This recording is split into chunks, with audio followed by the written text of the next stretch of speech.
बहुत शुक्रिया, आज आपने मुझे याद कर लिया, वरना ऐसे मौक़ों पर मुझे 26वीं तरमीम पे बात करने की इजाज़त नहीं दी थी, जो कि मुझे बहुत आज तक अफसोस है। आली ज़फ़र साहब ने बड़े ही तफसील से ये जो सो कॉल्ड 27वीं तरमीम के बारे में बात की है, और वो भी बुनियादी जो नुक्ते हैं आइन के उनके बारे में बताया है, जिसके ख़िलाफ़ ये लाई जा रही है। लेकिन हकीकत ये है कि ये दर हकीकत इसको आइन और आइनी तरमीम कहना जो है, ये दोनों अल्फाज की नफ़ी है। कभी आइनी तरमीम इस तरह से नहीं लाई जाती, पहले आपस में बैठ के कंसेंसस किया जाता है और उसके बाद आइनी तरमीम लाई जाती हैं। आप जानते हैं कि जब 10वीं तरमीम लानी थी तो तकरीबन 6 माह लगे थे। एक कमेटी बनाई गई थी सारी पॉलिटिकल पार्टीज़ की, जिनकी तादाद 27 पर मुश्तमिल थी।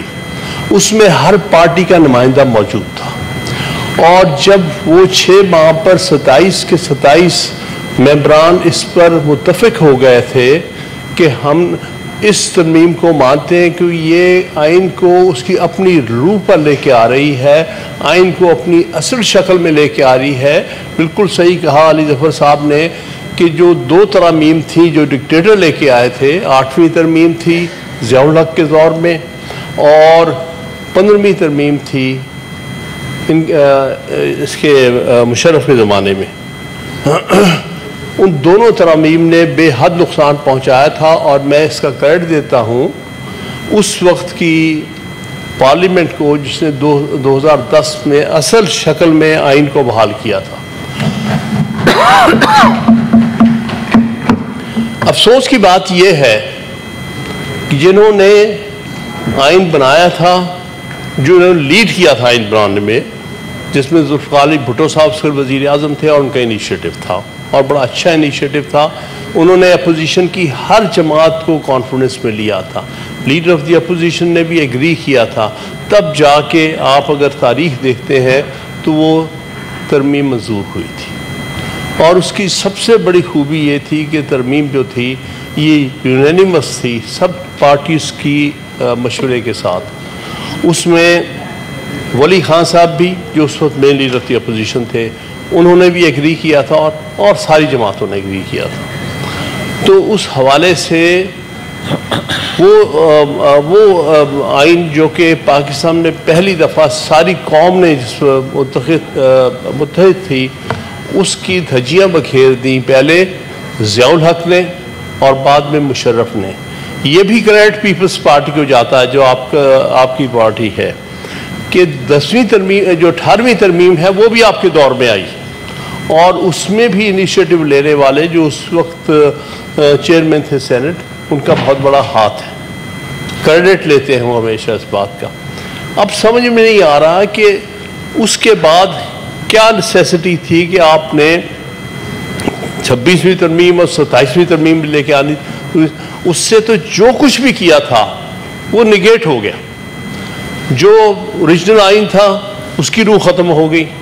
जो 18वीं तरमीम में आइन को फिर एक दफ़ा असली शक्ल में बहाल किया था वो ख़त्म हो गया।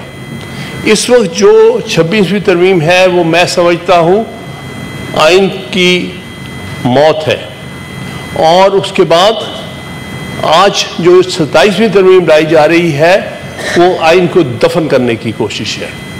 ये दोनों तरमीम जो है,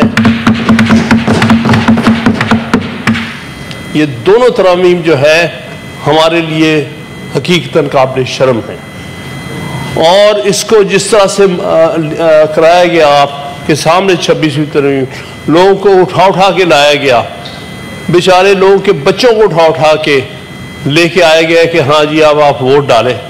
तो इस हालत में तो तरमीम पास की गई। दूसरी बात यह है कि चंद लोगों को, पॉलिटिकल पार्टीज़ को ये शिकायत रही कि जब सही माने में अदलिया आज़ाद हुई तो उसने ऑर्डर पास किया 2 प्राइम मिनिस्टर्स को डिस्क्वालीफाई करने का, जिसकी वजह से 2 पॉलिटिकल पार्टीज़ को एक शिकायत पैदा हुई। अब उसका आंसर ये नहीं है कि वो पर्सनल हो जाए, وہ پارٹی ذاتی جو ہے قناعت پہ اتر آئے کہ جس آئین کے تحت جس جوڈیشری نے انہیں ڈسکوالیفائی کیا ہے، آج ہم اس آئین کو ہی مسخ کر کے رکھ دیتے ہیں، ہم اس آئین کو ختم کر دیتے ہیں، ہم اس جوڈیشری کو ختم کر دیتے ہیں جس نے اتنی جرأت کر کے پرائم منسٹرز کو ڈسکوالیفائی کیا۔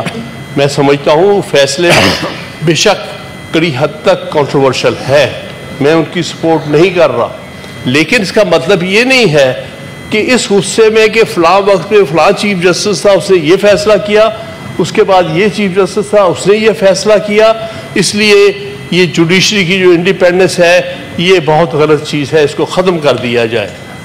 لہٰذا کبھی بھی کسی سیاسی جماعت کو ذاتیات پہ نہیں اترنا چاہیے، نہ یہ غصے نکالنے چاہیے کہ کسی ہماری جماعت کے خلاف یا ہمارے لیڈر کے خلاف یہ فیصلہ کیا گیا۔